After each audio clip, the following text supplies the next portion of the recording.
Welcome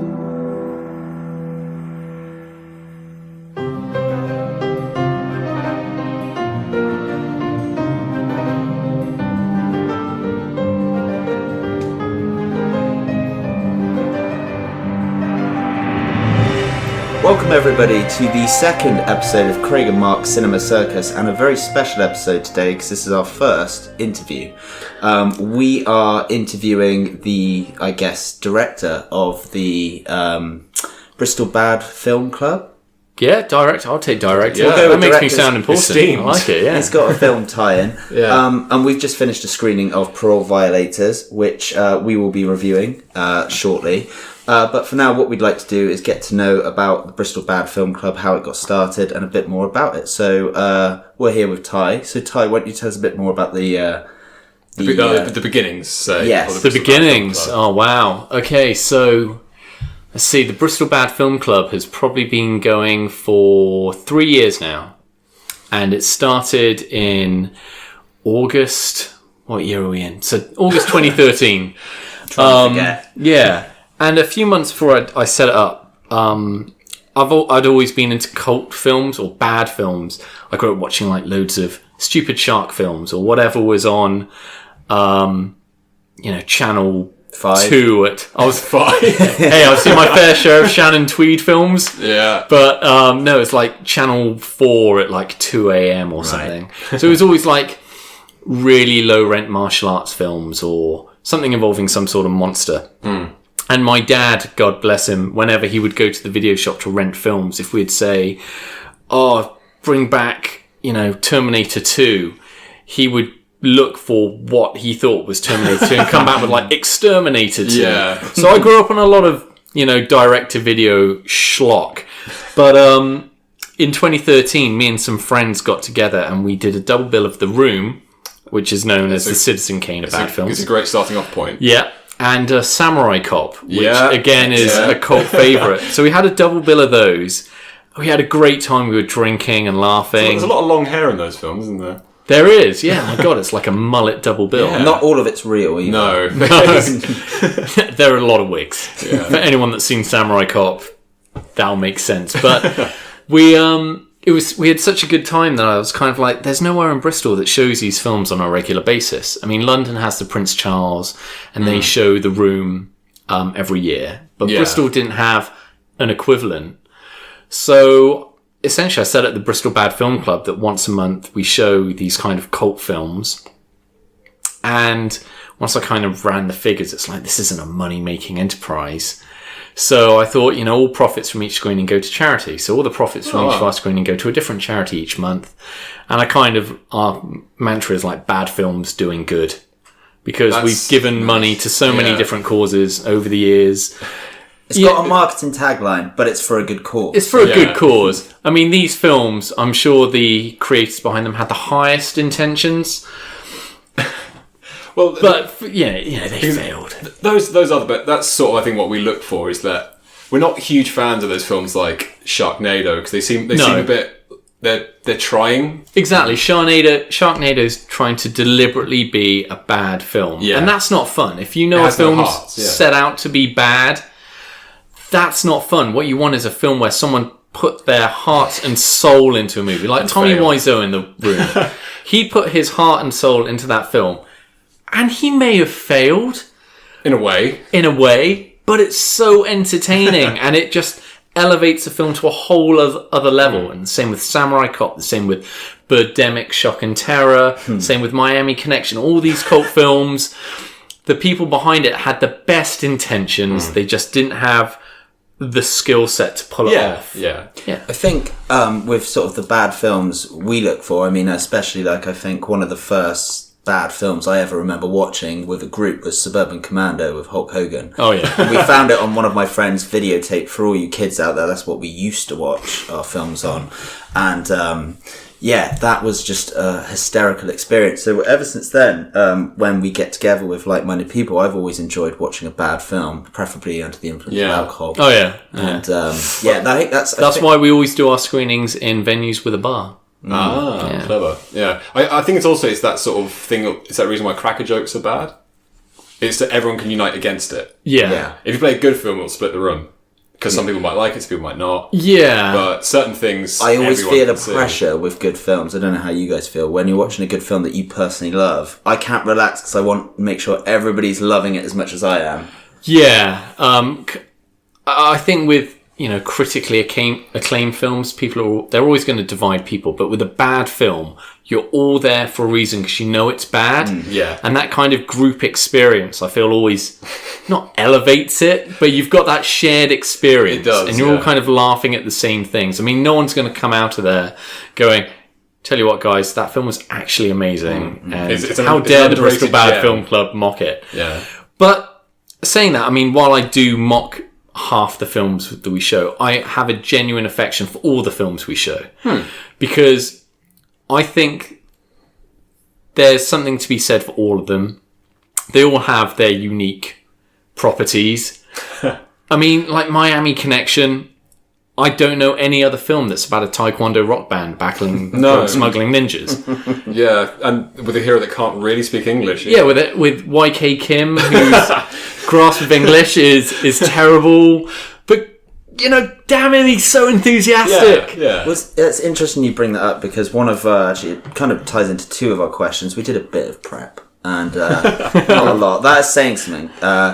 One of the things I was going to say is how you sort of pick your films, because one of the things that I sort of, as I said, interested in with bad films, Mark alluded to and you did, is when a film sets out to be bad, the charm's not there. It's something quite cruel in a way, that thing. If you want to see everyone involved giving it 100% and they think it's a work of art and it's just not there. Yeah, some films have a reputation behind them, so you know that they're cult favourites for a reason, like Samurai Cop or The Room. But there are some films where, you just don't know. So last year we did a computer game bad movie night.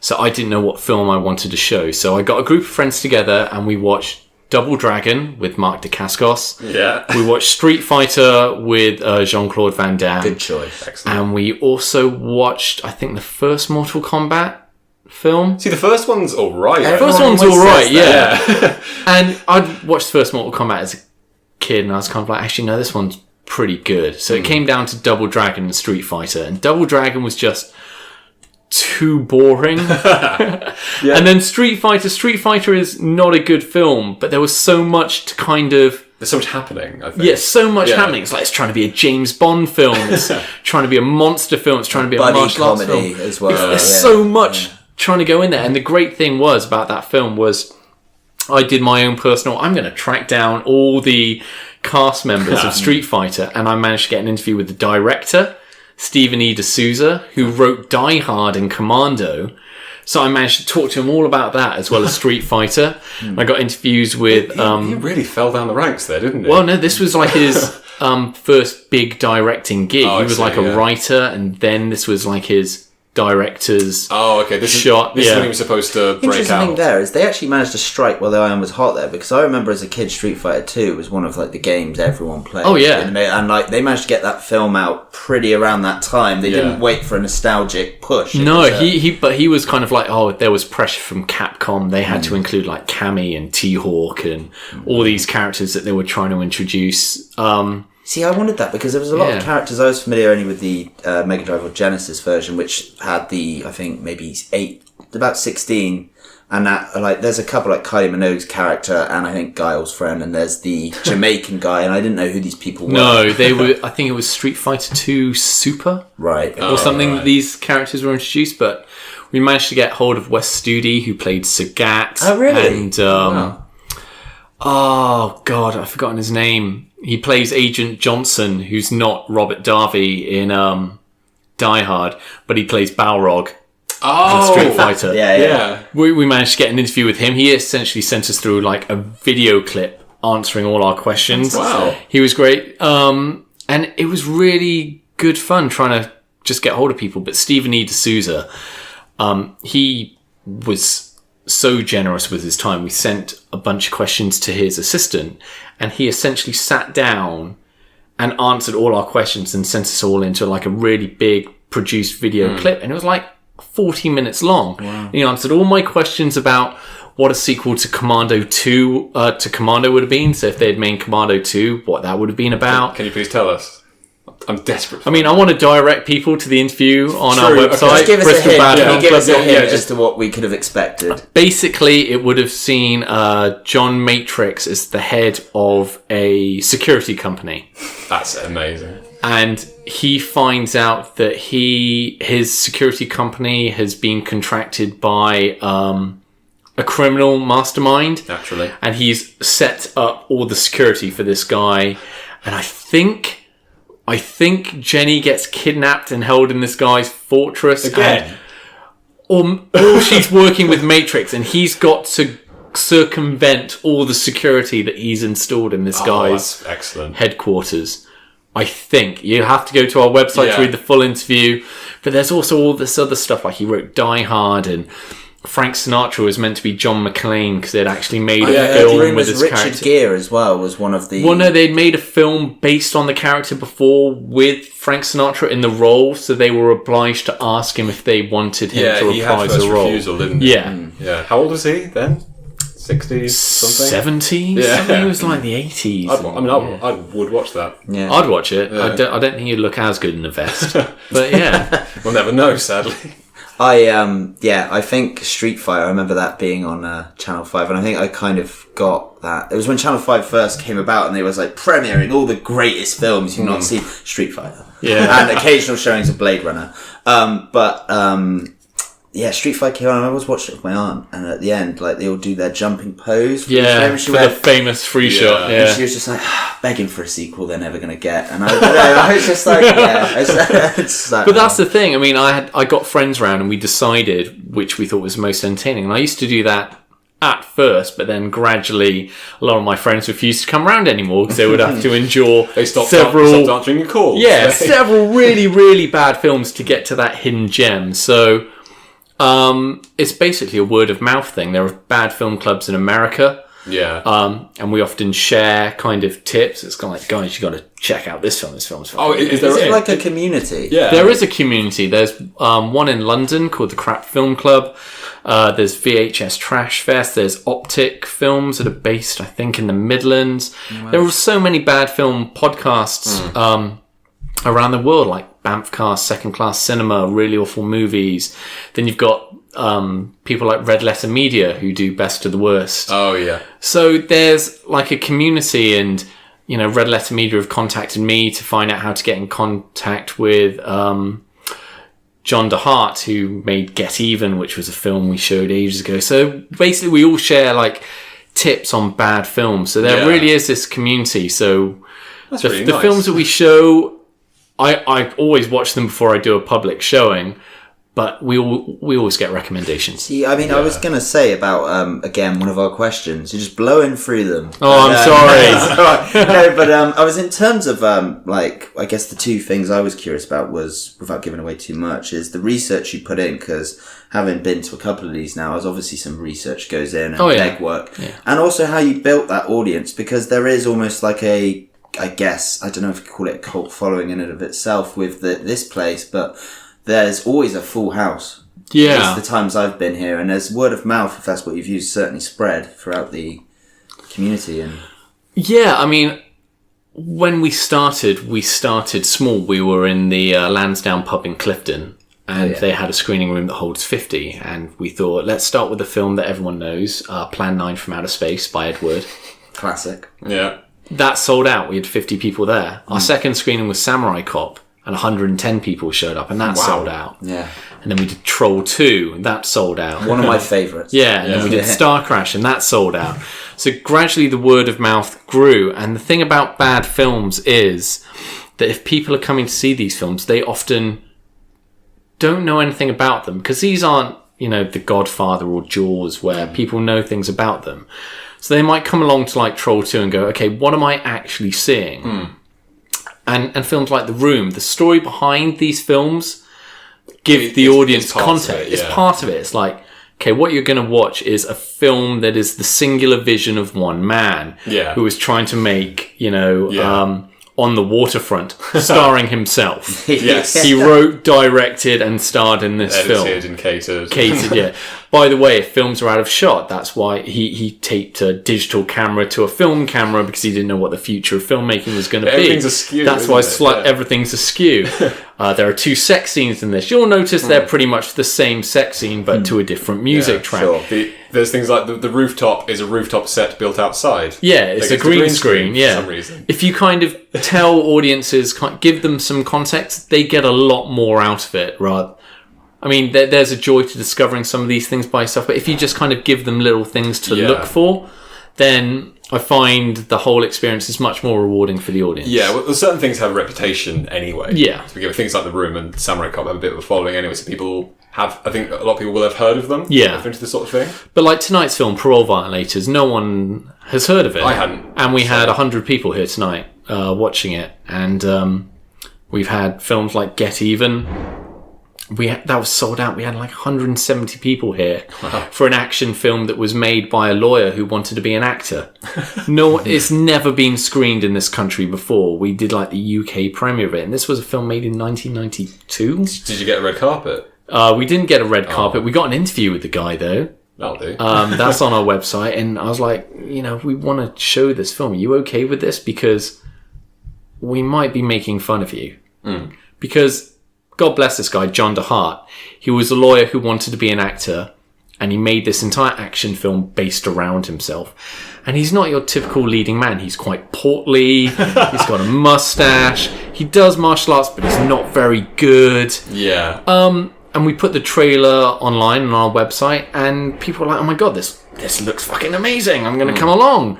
And yeah, we sold out, and I was really surprised. You never know what's going to be a hit with audience members. Like that was a massive sellout. But when we did the Canon Studios version of Captain America, it sold out. Oh yes. We had like 100 people at that screening. It was a complete sellout, but that was right to the wire. I was like, are people really not interested in this? Is that the one where he has rubber ears on the outside? Rubber ears on the outside of the helmet. Isn't there one by Roger Corman, and then there's a second one which was made for TV? There are 2 that were done in the 70s. I think Christopher Lee is in the second one, and then there was one done in the 90s, which has J.D. Salinger's son in, Matt Salinger. Yeah. That's the one we showed. Oh, wasn't there another one with Red Brown?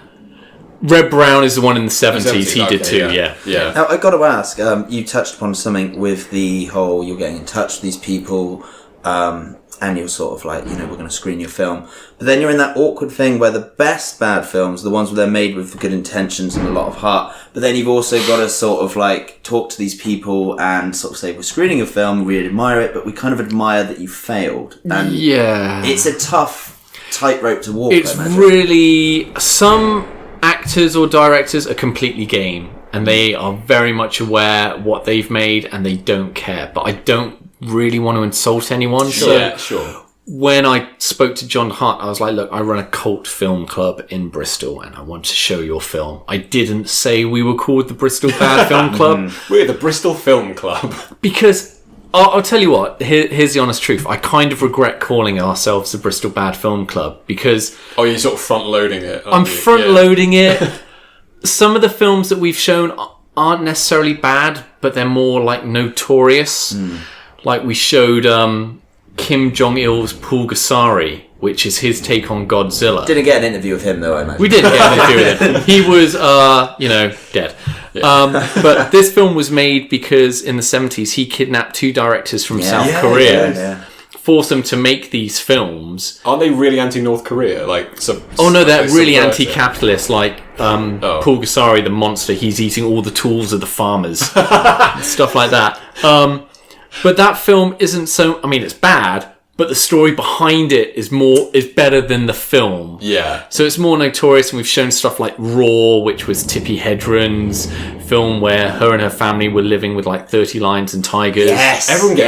Everyone got mauled on that. Jean de Bont, who directed Speed and Twister, he was a cinematographer. He got scalped by a lion. It was Melanie Griffith, isn't it? That's Tippi Hedren's daughter. She needed facial reconstructive surgery after that film. So that film's not so much a bad film, but it's notorious. Yeah.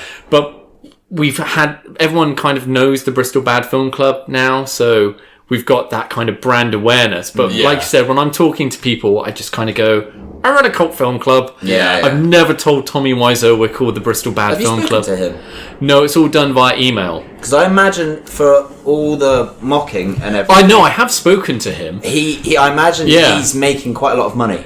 I did an interview with him in February in London. That's on our website. It's a video interview where I was very upfront. But again, I just told him I was from a cult film club. And every time I get permission to screen it, I go, I run a cult film club in Bristol. We're going to show it here on this date. Can I have permission? You will get, the percentage of the box office that you want. I never kind of say we're from the Bristol Bad Film Club because... he's very protective of his work and I don't want to insult him, but I want to show it. And I just put everything in my own personal name for the room. Do you get the feeling that he has some self-awareness, that it's marketing? I think at this point, he's got to be aware that people love making fun of it, but he realises it's a money-making machine for him. He'll probably have issues with that. Yeah. Well, he's come out and said it's a black comedy. Yeah, no one believes that. No. He knows it's bad, but he's got to defend his vision.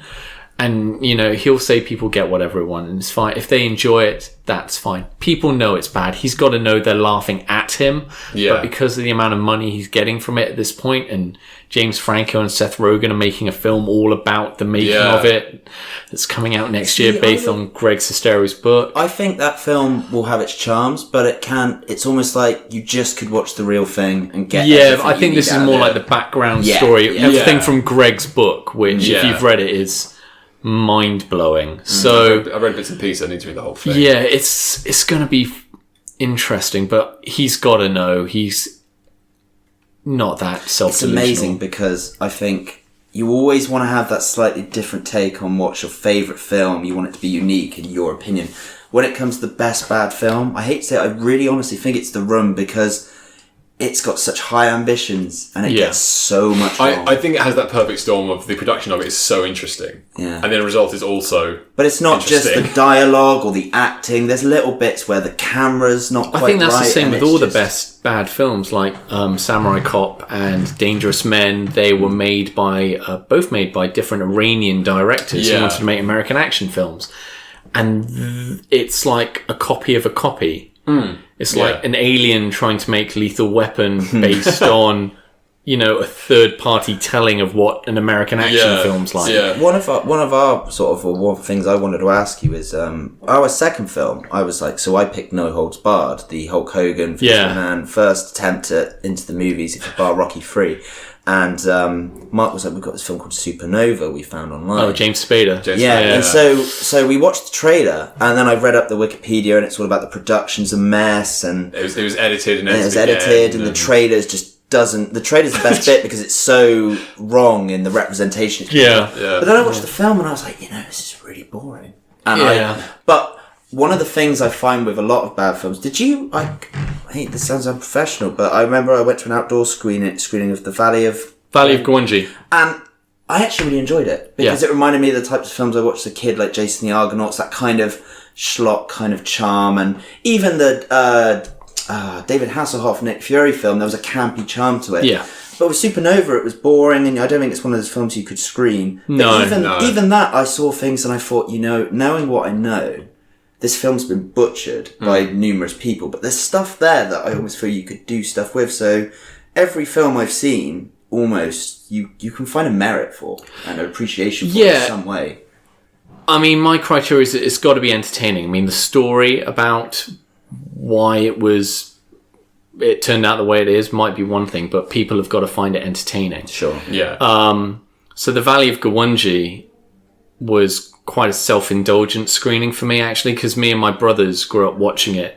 It was on the same video cassette as Star Wars and The Wizard of Oz. Excellent. How did that happen? I think my parents just recorded them off the TV. So it was like Star Wars, The Valley of Gwangi and The Wizard of Oz. So it was always in our tape recorder. So you had a better one than when my parents taped Scrooge. It was one with George C. Scott, not a good adaptation. Yeah. But before it, The Shining, which I managed to accidentally catch at 8 years old in a dark room, catch a bit of The Shining before my Scrooge experience. So. But I think Valley of Gwangi was my first Ray Harryhausen film. I mean, obviously then I saw the Sinbad films and Beast from 20,000 Fathoms. It's a real charm to them. I really Jason enjoyed the Argonauts, it. Yeah, and I even met him, actually. He was at the Watershed 6 years ago. Oh, right. And not all his Argonauts were rowing, let's just say at the time, but he was a lovely guy, and he signed my Jason the Argonauts DVD, and I've always had a lot of nostalgia for those films. And when I told my brothers that I was showing it, they were like, how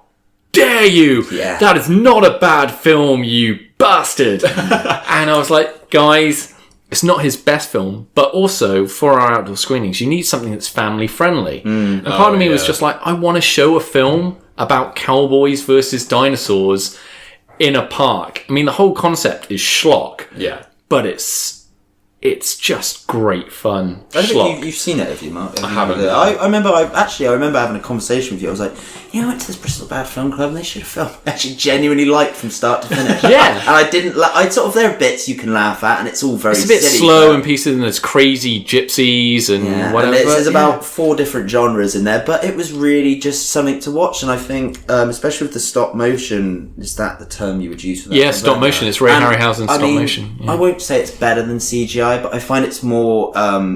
You can feel like it's more real than a lot of CGI. It's more personal. It's more tangible. Exactly. Yeah, and I really enjoyed that. Well, I don't want to keep you too much longer, but we would like to just quickly get into. You mentioned that you've spoken to a lot of these people involved in these films. Any memorable stories of any interviews? I remember you saying David Hasselhoff was more in sort of interested in talking about one of his co-stars' breasts than actually David Hasselhoff. So when I interviewed him, it was mainly about his Nick Fury film, but I took the opportunity to ask him about Star Crash, which is an Italian Star Wars ripoff with Carolyn Munro, who I'm actually meeting this weekend. In one of my favourite films, Spy Who Loved Me. Spy Who Loved Me, yeah. So I'm going to be talking to her about Star Crash and Spy Who Loved Me, but in Star Crash, she essentially wears a space bikini. And I asked David Hasselhoff if he was distracted by her outfits, and he went, kind of confirming every impression I've had about David Hasselhoff. No, I was just distracted by her tits. There we go. So I might ask Carolyn Munro what he was like on set based on that comment. But that was interesting. He also told me he auditioned for Superman in Indiana Jones, though, which I never knew. God knows what that I can see why he would. Yeah. I mean, I'm glad he didn't get it. Oh, yeah. Superman, I guess, redefined that. I don't say redefined, but certainly Christopher Reeve, an unknown, playing the sort of almost ordinary Clark Kent into Superman, whereas David Hasselhoff at the time, that thickly built, I think he would have looked it. Yeah, he would have looked the role. Would be what you would expect at the time. In terms, he was a good one. Tommy Wiseau was very entertaining. He was exactly like you'd expect him to be. John DeHart, from Get Even, was a complete gentleman who answered all my questions, no matter how kind of odd they were, because I essentially I wasn't insulting him, but I was kind of like, look, this isn't a great film and you never really acted again. I was kind of really trying to get to the bottom of why he made an action film about, a killer cult that killed babies, and why he was you always wonder where these things come from. Yeah, so I was kind of really trying to get that out of him, but it's fun trying to get the stories, but Stephen E. D'Souza, that was fascinating, just only because the information he gave us about what a sequel to Commando would have been like got picked up by loads of entertainment websites, and he's the director of Street Fighter, right? Yeah, he Did he talk about Raul Julia? Yes, because Raul Julia had cancer and died. Did he say any? I imagine he always got the impression he was quite well liked. He had nothing but good things to say about that. Well, he's one of the good things about the film. Yeah, he's great. Completely hamming it up, but he looks the part, and he's great fun. They had to shoot all his stuff first while he looked well, because he just deteriorated to such an extent. But everyone I interviewed about Street Fighter had nothing but great things to say about Raul Julia and how much fun he was, and and Van Damme. Without spit, a bit more testing. A bit more guarded. I mean, Van Damme's come out and said that at that time he had had issues with drugs at the time, and he was also having an affair with Kylie Minogue. Really? Yeah, he came out and said that he was at the time, and hadn't even told his then wife that he had been having an affair before he told all the outlets. Odd. It's one of those things. I'm actually a big fan of Roger Moore's Bond films. Don't know why. Like, they're not the best. They're great fun. Spy Love Me being one of my favourites, and I read his autobiography, and I don't want to sound like I'm trying to gossip or anything, but one of the few people Roger Moore had something bad to say about was Van Damme when he worked on a film. I can't remember what it's called, but it's about like it's Roger Moore and Van Damme in like a sort of kickboxer style. Roger Moore playing the eccentric billionaire who's got money on it, but Van Damme was one of the few people. Yeah, Van Damme was one of the few people he would sort of say, if I've got nothing nice to say about them, I won't say anything, and he leaves it at that. And I'm like, you upset Roger Moore, Yeah, by all accounts, Van Damme was a massive dick in the 90s, but he's become self-aware. He's almost very self-aware. Yeah, Jean-Claude Van Johnson, the pilot on Amazon, was good fun. Right. But I actually went to an afternoon with Roger Moore event in Bath, and I tweeted him during the event as the Bristol Bad Film Club because they were like, tweet us your questions. We'll ask Sir Roger any of your questions. So my only question was, how did you end up in Spice World the movie? With the pig. He has a pig, I remember. Yeah. And his answer was just like, they wrote me a big check. Yeah. And I was like, that's all I wanted, Sir Roger. Well, he's that old school actor, isn't he? Just keep working. Yeah. Just keep working, just give me the money. I will say Sir Roger. Sir Roger is another part of his charm. Is one of his actors who's very not the best actor, but he did his thing. Yeah. I'm a big James Bond fan, and while his Bond isn't the best Bond, he is great. Yeah. I mean, he just gets into it. Yeah. I mean, the various other Bonds, they're thuggish to a degree because James Bond is essentially sadomasochistic thug. Yeah. Like he is in the books. Rogers, not a chance. I mean, it can all come down to the distinction is like Sean Connery's been recorded saying he's got no problem with slapping around a woman, and Roger Moore had to take one of his wives to court because she was slapping him around. I think that's how you just break it down. It's like, so Roger, he's just, I'm not going to hit a woman. I'll just take it to court. One of my favourite Roger Moore stories, again, in his book, so it's a very good read. Not that I'm trying is this my word is my bond? Yeah. And he talks about, because he does a lot of work for UNICEF now. Yeah. And he's very big into his charity, and he's made his life in his later years. But he talks about the man with the golden gun. There's a scene where he, has to slap Maud Adams. And he pushes the Vietnamese kid in the water. Yeah, and he's like, 20 bar. The only scene I can't watch is where I get the information out of a kid, then push him into the water.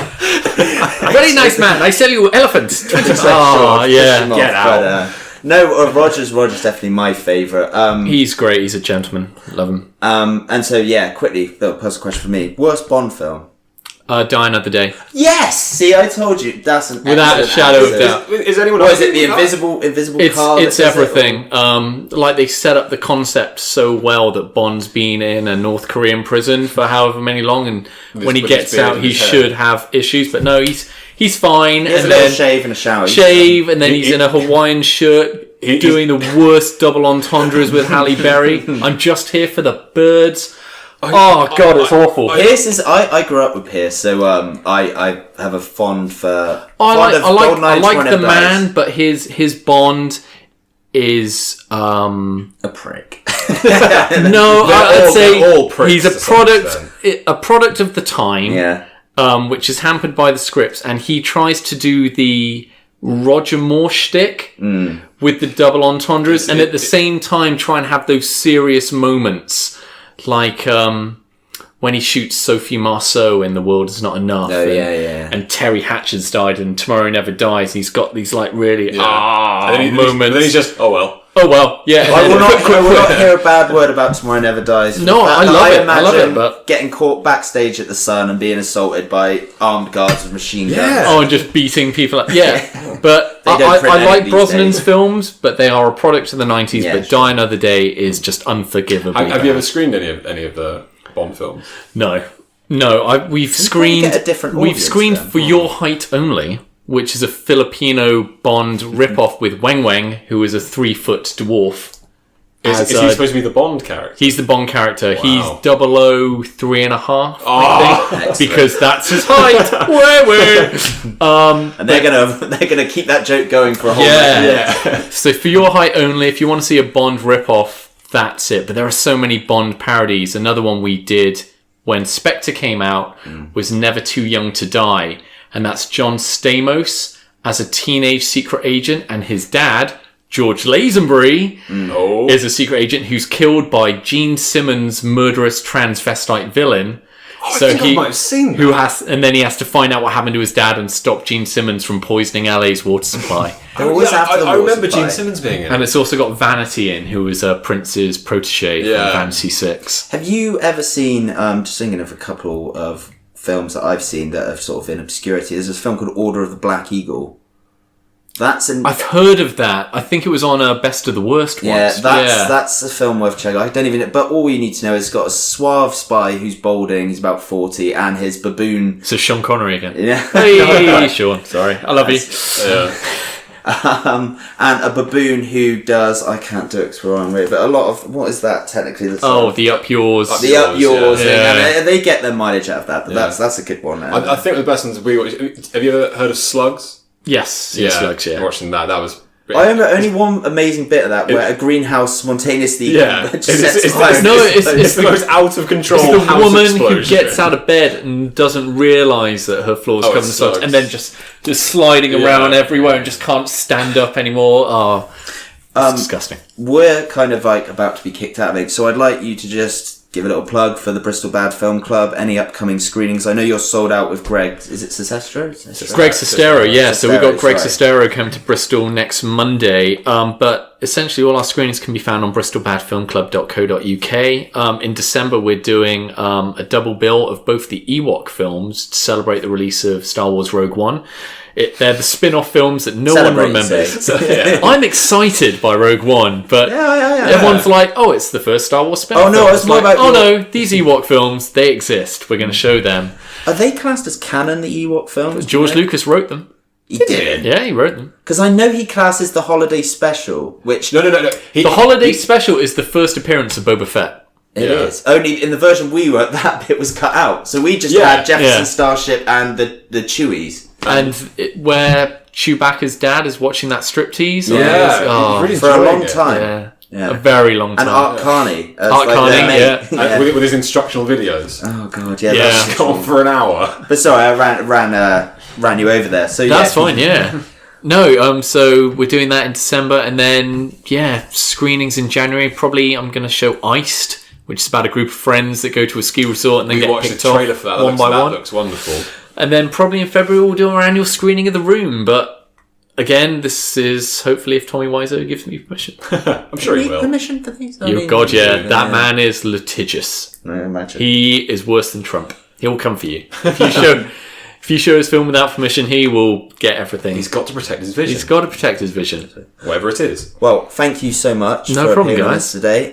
We won't be at the Q&A on Monday, but I think we may like to make an appearance for the WE. I don't know if I can handle 2 Ewok films. How long? Are they under 90 minutes? They're under 90 minutes each. Yeah. Might be more drinking at the next one. God, there's a bar at Redgrave Theatre, don't worry. Yeah. Or, like I said, there's always a bar. Yeah, there's always a bar. And for our Greg Sestero night, I think we're definitely going to be videoing the Q&A, so hopefully we'll be able to get that up. And finally, how can anyone who's listening to this reach you? Facebook, YouTube? We're on Facebook at Bristol Bad Film Club, and we're on Twitter at the other BBFC. Excellent. That's a very good acronym. Thank you very much. I didn't come up with it, but it's good.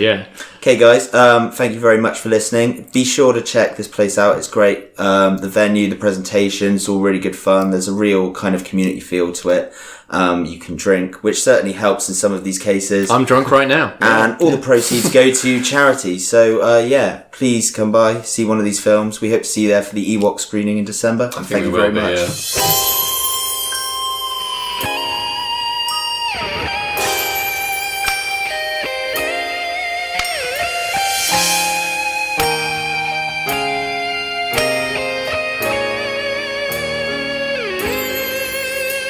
I can't explain why I feel this way about you.